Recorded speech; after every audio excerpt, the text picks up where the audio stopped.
अस्सलाम वालेकुम रहमतुल्लाहि व बरकातुहू। अभी साथियों, मैं आप सबका एक बार फिर से वेलकम करना चाहूँगा इस टॉक शो में जिसका नाम है लाइफ सिंपल है। सबसे पहले तो मैं आप सबका शुक्रिया अदा करना चाहता हूँ, इस टॉक शो को काफ़ी अच्छा रिस्पांस मिल रहा है। इसके साथ साथ मैं आपसे गुजारिश करूँगा कि आप अपने फीडबैक्स कमेंट सेक्शन में ज़रूर दें।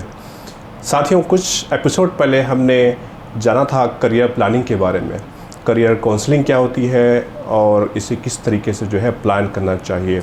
इंशाल्लाह आज के एपिसोड में हम जानने की कोशिश करेंगे कि करियर क्लस्टर्स क्या होते हैं, किस तरीके से इसको सेलेक्ट करना चाहिए। और इस मौजू पे बात करने के लिए हमने इनवाइट किया हमारे मौजूद दोस्त जनाब अरशद खान साहब को। आप एक करियर कोच हैं, एक आप लाइफ कोच हैं और आप NLP मास्टर प्रैक्टिशनर हैं। अरशद भाई, वेलकम टू द शो। कैसे हैं आप आज? बिल्कुल ठीक हूँ। इंशाल्लाह आज बड़ा मज़े का एपिसोड होने वाला है और काफ़ी टेक्निकल एपिसोड होने वाला है। पिछले एपिसोड में हमने जाना था कि करियर काउंसलिंग क्या होती है, करियर गाइडेंस क्या होता है और कब ये शुरू करना चाहिए।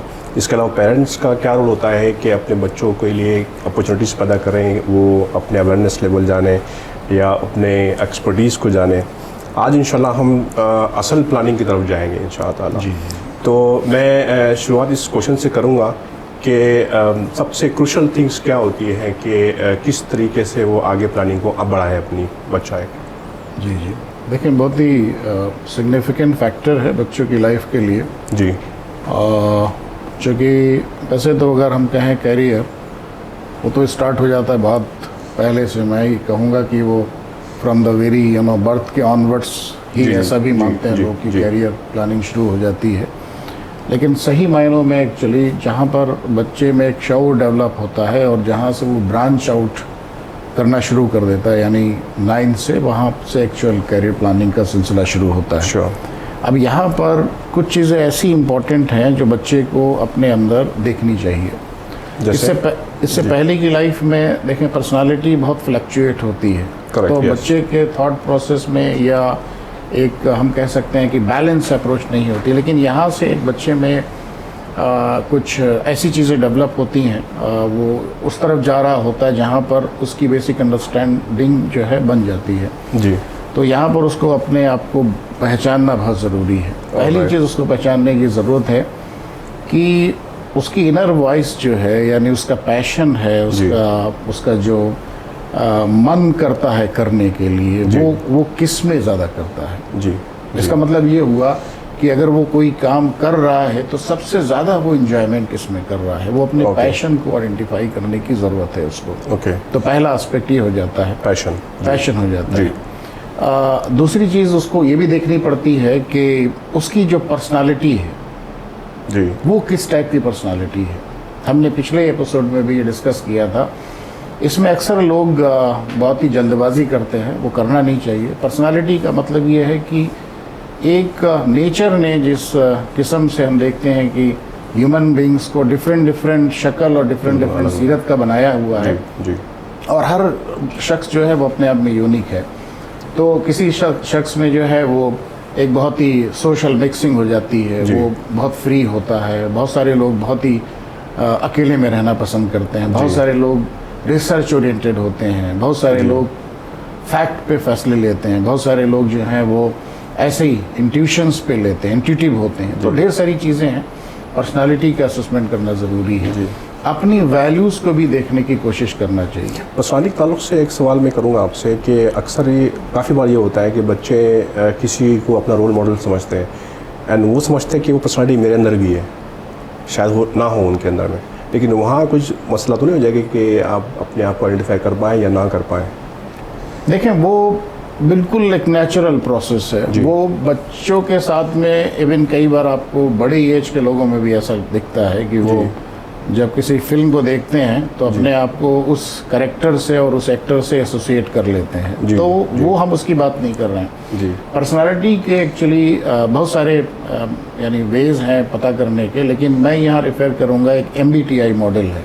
वो क्या चीज़ है? MBTI मॉडल ये है कि उसमें ये कहा जाता है कि पर्सनालिटी जो है वो 16 टाइप्स की होती है। वैसे ग्रुपिंग करते हैं। जैसे एक आदमी में कुछ कंटेंट जो है वो एक्सट्रोवर्ट का होगा और कुछ जो है इंट्रोवर्ट का होगा। जी। दोनों चीज़ उसके होंगी, लेकिन वो प्रेफर किसको करता है। ओके। अब किसी में एक करेक्टर ये हो सकता है या ट्रेट ये हो सकता है कि वो चीज़ों का जब फैसला ले तो फैक्ट के बेसिस पे ले, यानी उसको हम सेंसिंग कहते हैं। ओके। दूसरा ये होता है कि वो अपनी उसको इंट्यूशंस पे बिलीव करता है, उसका गट फीलिंग क्या आ रही है, इस तरीके से।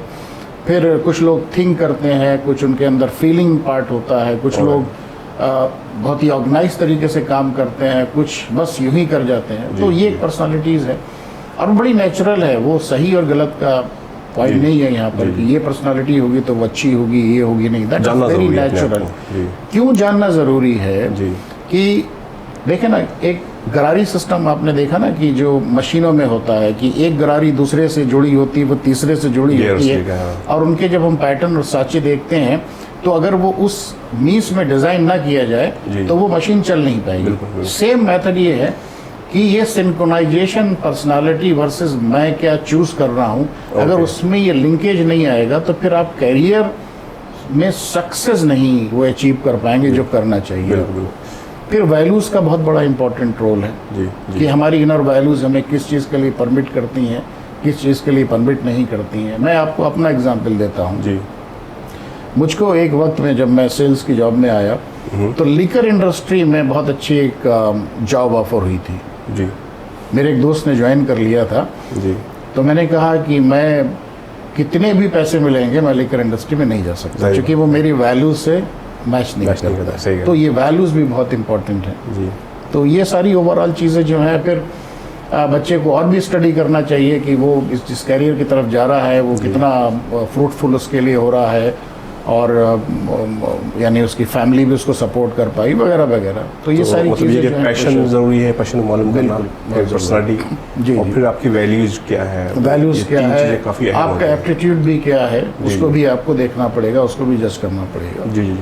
तो पेरेंट्स कैसे पता करें कि हमारे बच्चे में कितना अवेयरनेस है इस लिहाज से कि वो एक डायरेक्शन को चूज़ कर सकें?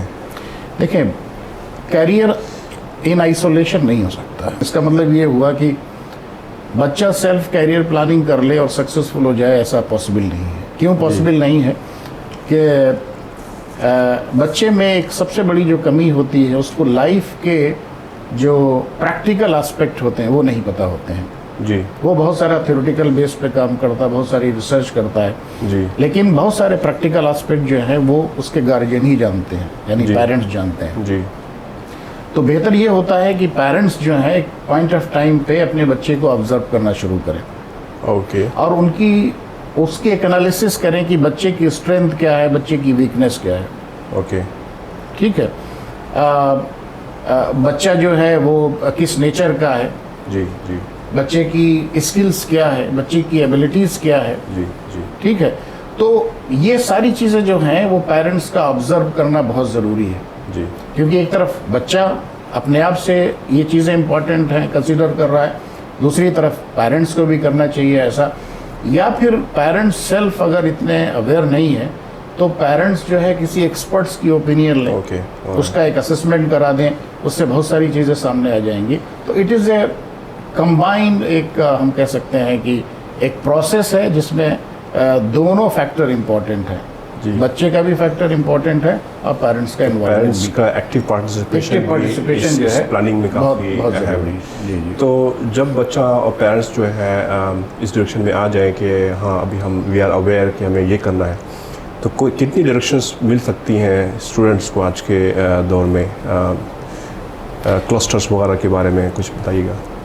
इसमें भी बहुत सारे अभी हम कहें कि न्यू एज कैरियर हम कह सकते हैं, या हम कह सकते हैं बहुत सारे न्यू ऑक्यूपेशंस आ गए, हम कह सकते हैं बहुत सारी जॉब्स आ गई हैं जी। ओके, जो शायद एक टाइम में एग्जिस्ट नहीं करती थी जी जी। ओके, एक टाइम में जो सोचने का तरीका था बहुत ही ट्रेडिशनल कैरियर पे था।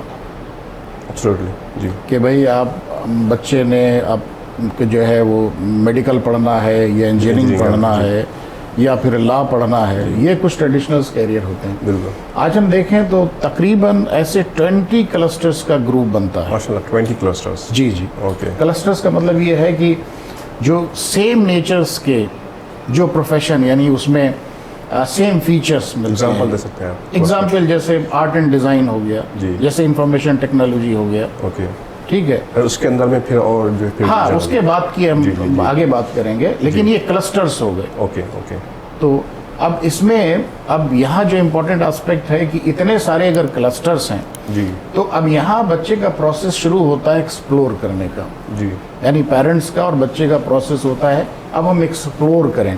जी, अभी तक तो हमने स्टडी करी, लेकिन अब हम एक्सप्लोर करें कि कितने कैरियर्स अवेलेबल हैं।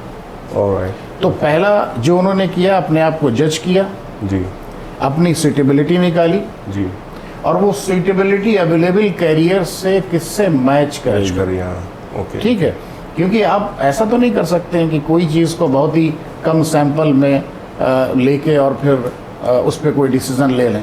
तो आपको अपना सैंपल साइज भी पता होना चाहिए, बिल्कुल, तो उसके लिए एक्सप्लोर करना चाहिए। अब ऐसे 20 क्लस्टर्स में ढेर सारे जो हैं वो ऑक्यूपेशंस हैं, जी। फिर उनमें ढेर सारी जॉब्स हैं, बिल्कुल बिल्कुल बिल्कुल, तो एक लंबा प्रोसेस है जी एक्चुअली। अच्छा। अक्सर जो एक्सपर्ट यहाँ पर में है वो चाहते हैं कि अपने बच्चों को वापस इंडिया से पढ़ाएं, तो वो एक्सप्लोर करते हैं ऑप्शंस इंडिया में कहाँ स्टडी करा सकते हैं और क्या स्टडी करा सकते हैं। तो जो 20 क्लस्टर्स के बारे में आप बता रहे थे, ये सारे के सारे इंडिया में मौजूद हैं, हम लोग उसमें जाके वहाँ भी इंफॉर्मेशन निकाल सकते हैं? नहीं, ये वर्ल्ड वाइड एक्चुअली एक क्लासिफिकेशन टाइप का है। ओके ओके, मतलब अब इंडिया में आईटी और यूरोप की आईटी तो चेंज नहीं हो सकती है, जी, वो तो जी। सेम ही रहेगी। बिल्कुल बिल्कुल, तो वो क्लस्टर एक एक्सपर्ट्स के व्यू पॉइंट हैं कि भाई इस नेचर्स के जो ऑक्यूपेशंस हैं वो इस वाले क्लस्टर्स में जाना चाहिए, जी। और इस नेचर्स के जो हैं वो इस क्लस्टर्स में जाना चाहिए। तो क्लस्टर्स तो कॉमन होते हैं। लेकिन मेरा ख्याल है कि जो सब्जेक्ट्स उसके अंदर में हो गए, शायद स्पेसिफिक सब्जेक्ट, वो शायद डिफर करेंगे, यहाँ पर भी इस टाइप का, वहाँ पे उस टाइप का। नहीं, सब्जेक्ट्स एक्चुअली डिफर नहीं करते हैं, बल्कि एक टाइम आपने देखा होगा कि जो ऑप्शंस होते थे वो बहुत ही महदूद होते थे, जी कि आप अगर साइंस पढ़ रहे हैं तो जी। कोई ह्यूमैनिटीज़ का सब्जेक्ट नहीं ले सकते हैं आप। जी जी, लेकिन आज के टाइम में ऐसा नहीं रहा।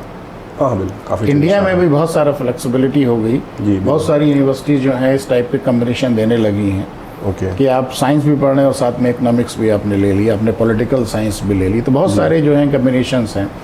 अब बाहर में ज़्यादा कम्बिनेशंस मिलते हैं, जी यानी कंपेरिजन टू इंडिया के, चूँकि इंडिया के पास रिसोर्सेज की शायद कमी है, बट बहुत सारी यूनिवर्सिटी जो हैं अभी नई नई ओपन हुई हैं। अशोका एक यूनिवर्सिटी है, वहाँ पर है, जैन यूनिवर्सिटी है, बहुत सारी यूनिवर्सिटी हैं जिन्होंने जो है बहुत कम्बिनेशन सब देना शुरू कर दिए। ओके। नाउ अब ये कि हमने क्लस्टर आइडेंटिफाई कर लिया कि जो मेरा मिजाज है और जो मेरी सोच है और जो स्किल्स मेरे पास में है, इंटरेस्ट मेरे पास में है। फॉर एग्जांपल मुझे पता चला कि आईटी मुझे जाना चाहिए, जी जी। तो इसके आगे अब क्या प्लानिंग करें, किस तरीके से हम आगे बढ़ें? साइबर सिक्योरिटी है, जी। तो ये सारे अच्छे फील्ड हैं, इसमें काफ़ी अर्निंग भी है इसमें। जी जी, तो ये कुछ ट्रेंडिंग फील्ड थी, और मोस्टली ये ट्रेंडिंग फील्ड जो है ड्राइव होती हैं साइंस के थ्रू, बट आजकल काफ़ी वेरिएशंस आ गए हैं ट्रेडिशनल लर्निंग में कि आप साइंस के अलावा भी और भी काफ़ी सारे जो है स्ट्रीम्स में जा सकते हैं। तो मेरा ये जब सवाल बस ये था आपसे कि इन केस कोई स्टूडेंट जाना चाहता है अपनी फील्ड ऑफ चॉइस, जो कि साइकोलॉजी पढ़ना चाह रहा है, तो इसमें भी क्या आगे अच्छा स्कोप वगैरह है साइकोलॉजी में या और किसी इस तरीके की फील्ड्स में? बल्कि साइकोलॉजी को आज के टाइम पे बहुत सारे लोग एज ए ट्रेंडिंग करियर मान रहे हैं। जी, क्यों ट्रेंडिंग करियर मान रहे हैं? क्योंकि जब से ये कोरोना का फेस जो है वो आया है, तो और दूसरी चीज़ ये भी है जो पेस ऑफ लाइफ है, तो इसके भागने के उसमें बहुत सारे लोगों को एक्चुअली मेंटल किस्म के इश्यूज आने लगे। बिल्कुल बिल्कुल। तो अभी दुनिया बहुत ज़्यादा जो है मेंटल हेल्थ पे भी बात करने लगी, और फिर कहीं ना कहीं ऐसी ऑब्जर्वेशंस भी है कि इन सब चीज़ों से जेनेटिक यानी बदलाव भी हो रहे हैं। जी, बहुत सारी चीज़ें जो है ना वो जीन्स पे भी इन्फ्लुएंस कर रही हैं। जी, तो आगे के टाइम पे मेंटल हेल्थ, और अभी आज भी जो है हर कंपनी में, हर कॉरपोरेट में आपको कंपनीज जो है मेंटल हेल्थ पे सेमिनार कराती हैं, वर्कशॉप्स कराती हैं, क्योंकि लोग स्ट्रेस्ड हैं, उनको कैसे स्ट्रेस्ड आउट करना है, बिल्कुल, या कैसे उनको अपनी कोपिंग स्किल्स को एनहांस करना है। तो इस पे बहुत अच्छा कैरियर है साइकोलॉजी में। इंडस्ट्रियल साइकोलॉजी हो सकती है, क्लिनिकल साइकोलॉजी हो सकती है, काउंसलिंग साइकोलॉजी हो सकती है। तो ये भी अपने आप में एक बहुत अच्छा कैरियर है। बहुत सारे इवन हमने देखा कि साइंस स्ट्रीम के बच्चे जो है बाद में काउंसलिंग की तरफ जाते हैं और वो बहुत अच्छा करते हैं। तो जी अच्छा स्कोप है। मैं थोड़ा सा पीछे आपको ले आता हूँ दोबारा से करियर प्लानिंग के ऊपर में। जो सब्जेक्ट्स हम बात कर रहे थे इसमें काफ़ी सब्जेक्ट्स में होता है कि आपको कुछ एंट्रेंस एग्ज़ाम वगैरह भी देने पड़ते हैं, तो इसकी भी प्लानिंग करनी पड़ेगी आपको कि इन बिटवीन जो है आपके करियर के और 9-10 के बाद में आपको एंट्रेंस देना है, तो इसके लिए क्या अवेयरनेस चाहिए हमें आजकल? अब जैसे आप इंजीनियरिंग करना चाहते हैं जी तो बहुत सारे इंस्टीट्यूट इंडिया के अंदर हैं जी कि आप जहाँ से इंजीनियरिंग कर सकते हैं। बहुत सारे प्राइवेट कॉलेजेस हैं जी। लेकिन उन प्राइवेट कॉलेज में पढ़ने के बाद में क्या आपको अच्छा प्लेसमेंट मिल सकता है, ये थोड़ा सा मुश्किल है। जी जी जी। तो जो अच्छे बच्चे होते हैं जी। वो किसकी तरफ जाते हैं? देखिए अभी जेईई का एग्ज़ाम निकालना होता है उनको, ठीक है जी। तो वो अपनी प्रिपरेशन को इस तरीके से करते हैं कि वो उन्हें आईआईटी लेना होता है। जी जी। क्योंकि once you enter in the IIT फिर आपके लिए बहुत बड़ा जो है वो लाइफ में स्कोप बढ़ जाता है। जी जी। आप देखेंगे जितने भी आईआईटीएंस हैं जो हैं वो ज़्यादातर आपको जो है काफ़ी अच्छी जगह प्लेसमेंट होती हैं। बहुत सारे यूरोप चले जाते हैं, बहुत सारे अमेरिका चले जाते हैं, या बहुत सारे इंडिया में भी अच्छी कंपनीज में एब्जॉर्ब हो जाते हैं। जी। तो अब ये तो एग्ज़ाम जो है वो अपने आप में बहुत ही टफ एग्ज़ाम है। जी। ये आप नीट की तरफ जाएंगे तो अपने आप में ये बहुत टफ कॉम्पिटिटिव एग्ज़ाम्स है। जी। तो जो लोग इंडिया से एमबीबीएस करना चाहते हैं या इंडिया से आईआईटी करना चाहते हैं उनको तो बहुत अच्छे तरीके से अपना 11th और 12th करना पड़ेगा। और उसमें भी बेटर ये है कि जब वो 11th 12th कर रहे हों तो वो किसी कोचिंग इंस्टीट्यूट को भी ज्वाइन कर लें, ख़ासतौर से 12th में, और अपने आप को वहाँ से प्रिपेयर करें कि हम जब आईआईटी का एंट्रेंस देंगे तो यानी किस किस्म की हमारी प्लानिंग होना चाहिए, किस किस्म की हमारी प्रिपरेशन होना चाहिए। काफ़ी कंपेटिटिव मार्केट है, इसके लिए प्लानिंग भी इस तरीके से जो है काफ़ी बहुत ज़्यादा जो है वो यहाँ बहरीन में इसकी बहुत कमी है, क्योंकि यहाँ पर इतने अच्छे इंस्टीट्यूट भी नहीं है, इतने अच्छे कोचिंग इंस्टीट्यूट मैं जिसकी बात कर रहा हूँ जी। बहुत अच्छी फैकल्टी नहीं मिलती यहाँ पर, तो ऑनलाइन इतना हो नहीं पाता है। ओके। बट इंडिया में तो ये अपॉर्चुनिटीज़ रहती है कि बहुत सारे ऐसे इंस्टीट्यूट खुले हुए हैं कि जाते बच्चे वो +2 भी कर रहे हैं और वो जाके जो है वहाँ पर अपनी स्टडी भी करते हैं। तो +2 के बाद में 1-2 साल में वो आईआईटी निकाल लेते हैं। जी। अशरफ भाई, थोड़ा सा ट्रेंडिंग जो है फील्ड्स के बारे में कुछ हम थोड़ी डिटेल में बात करते हैं, not of course not too detail but kind of just information कि आजकल फील्ड चल रही है साइबर सिक्योरिटी। काफ़ी इसमें जो है जॉब्स अवेलेबल भी हैं और काफ़ी डिमांडिंग भी है जॉब, तो इसके बारे में थोड़ी डिटेल अगर आप बता सकें हम लोगों को। बहुत ही इंटरेस्टिंग फील्ड है जी। और मैं समझता हूँ कि बहुत सारे स्टूडेंट जो है ना इसकी तरफ जा रहे हैं जी। और इसके पीछे रीज़न भी है। जी। वो रीज़न ये है कि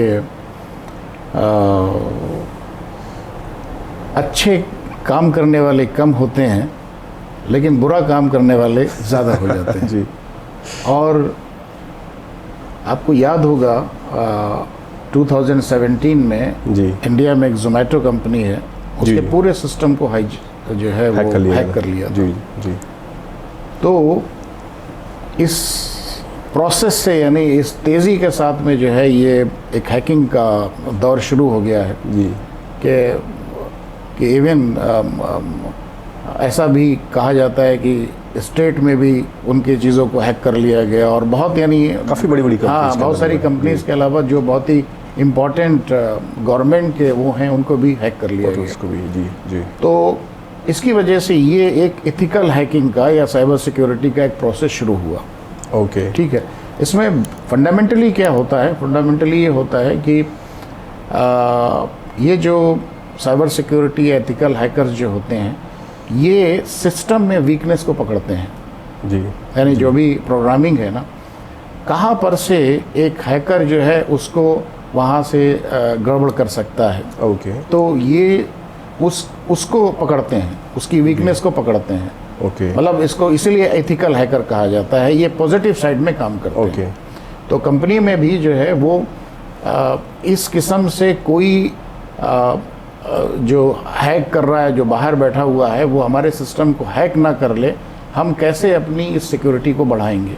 जी। तो ये हो गया एक्चुअली इथिकल हैकर और साइबर सिक्योरिटी। ओके, और हर कंपनी मुझे लगता है कि आज के टाइम में ऐसे एक्सपर्ट्स रखती है, क्योंकि उनका पूरा डेटा होता है। बिल्कुल, मतलब अगर वो डेटा किसी ने हैक कर लिया, फिर रैंसम की डिमांड करता है। जाहिर बात, और क्रिटिकल। अगर वो नहीं भी कर रहा है, उसने करप्ट कर दिया, जी। तो बहुत सारी चीज़ें फिर मुश्किल में हो जाएंगी। हालांकि वो क्लाउडिंग भी, लेकिन हर चीज़ का जो है कहीं ना कहीं कुछ ना कुछ गड़बड़ शुरू हो जाता है। जी, जी। तो बहुत अच्छा फील्ड है इसमें। अच्छा। मैं समझता हूँ कि बच्चों को ये चूज़ करना चाहिए। जी। एक और फील्ड के बारे में आपसे जानना चाहूँगा जो कि पिछले कुछ सालों से चल रही है और आगे जो है इसका काफ़ी हो सकता है डिमांड हो, डेटा साइंस के बारे में।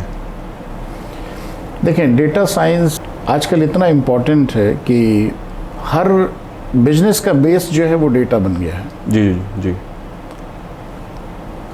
तो अगर उसमें हम आगे बढ़ के नहीं काम कर रहे हैं, अब आप देखें कि फेसबुक को भी हमारा डेटा चाहिए। बिल्कुल, क्या पसंद है क्या नहीं पसंद है। ठीक है जी। हमारे को जितने भी सोशल मीडिया हैं, हम कहाँ पर और कौन सी साइट पे अपना डेटा डालते रहते हैं, सब हमारा डेटा स्टोर होता रहता है। जी। हर किस्म का डेटा जो है वो मार्केट में स्टोर होता रहता है। अब उस डेटा पे उसका कितना मैक्सिमाइज यानी उसको हम अपने बेनिफिट के लिए कर सकते हैं, जी। तो डेटा का बहुत बड़ा स्कोप है। जी जी। यानी इस किस्म का डेटा, जी जी। ठीक है। तो बहुत अच्छा लिक्विडिटी फील्ड है ये डेटा साइंस वाला भी। जी। तो बहुत सारे लोग इसमें स्टैटिस्टिक्स का भी रोल होता है एक्चुअली। Exactly, हाँ। हाँ, तो बहुत सारे +2 के बाद में बीएससी इन स्टैटिस्टिक्स भी करते हैं, या बहुत सारे लोग फिर डेटा साइंस भी है, बीटेक इन डेटा साइंस और एमटेक इन डेटा साइंस। ये भी कैरियर्स यानी को आगे ले जाने के लिए कैरियर पाथ है। उस इंफॉर्मेशन को फिर बिजनेस में यूज़ करते हैं जी, अपने जी, जी, बेनिफिट के लिए। जी जी जी। तो बहुत अच्छा है और इंडिया में एक पोटेंशियल भी अच्छा है। I think 6 to 7 lakh per annum एक आदमी अपना कैरियर शुरू कर सकता है। फिर डिपेंड करता है कि वो कितना स्मार्ट है, आगे जी जी। कैसे कैरियर को ले रहा है। एक और ट्रेंडिंग फील्ड है जिसके बारे में कहा जा रहा है कि आगे बहुत जो है ये डिमांड में हो सकती है, आर्टिफिशियल इंटेलिजेंस। देखिए, एआई का तो अभी जैसा मैंने शायद पहला भी कुछ जिक्र किया था जी जी। कि हर चीज़ यानी जो हमारी एक इंटेलिजेंस है ना, ह्यूमन इंटेलिजेंस, जी अब वो इंटेलिजेंस को मशीन इंटेलिजेंस में बदल रही है। जी। जी तो हर लाइफ के हमारे हर सेगमेंट में इसकी एप्लीकेशंस है। जी। अब आप कभी आपने देखा होगा कि आप अगर गूगल पे जाके कोई सर्च करते हैं या जी। फेसबुक पे जाके कुछ, तो वो सेम टाइप की इंफॉर्मेशन जिस टाइप की आपने वो एल्गोरिथम वगैरह बना के जो है वो उसी टाइप की पेश करना शुरू कर देते हैं। जी जी। तो ये सब जो है वो एआई पे बेस्ड है। ओके। हमारी पूरी जो है ना आगे के टाइम पे चीज़ें जितनी भी टेक्नोलॉजी जो है वो सारी की सारी जो है वो एआई पे बेस्ड हो जाएगी। जी। अभी भी बहुत सारी एआई पे बेस्ड हो रही है, ठीक है, लेकिन आगे के टाइम में भी बहुत सारी जो है वो एआई पे बेस्ड होगी। जी। तो बहुत अच्छा कैरियर, लोग इसमें +2 करते हैं लेकिन मैथ्स इंपॉर्टेंट होता है, जी।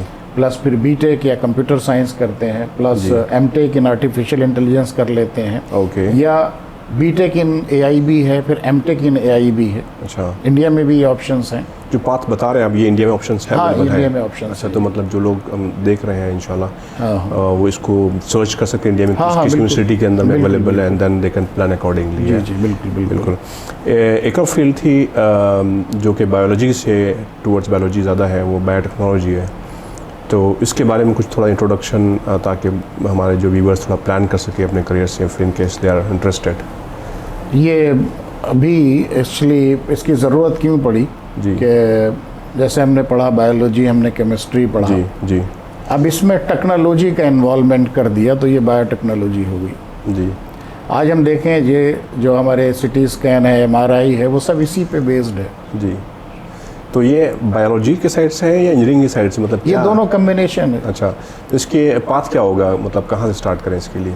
अब सिंपल जो है, पहले बीटेक कर लें, एमटेक कर लें, और इसमें मतलब वो बायोमेडिकल इंजीनियरिंग कहलाती है ये। अच्छा, तो इंजीनियरिंग से ही जाएगा? हाँ, इंजीनियरिंग से। मतलब कोई साइंस फील्ड से आके इसमें एंटर हो सकता है? पीसीएम भी होना चाहिए। अब पीसीएम भी होना चाहिए? पीसीएम भी होना चाहिए। अच्छा, ओके ओके।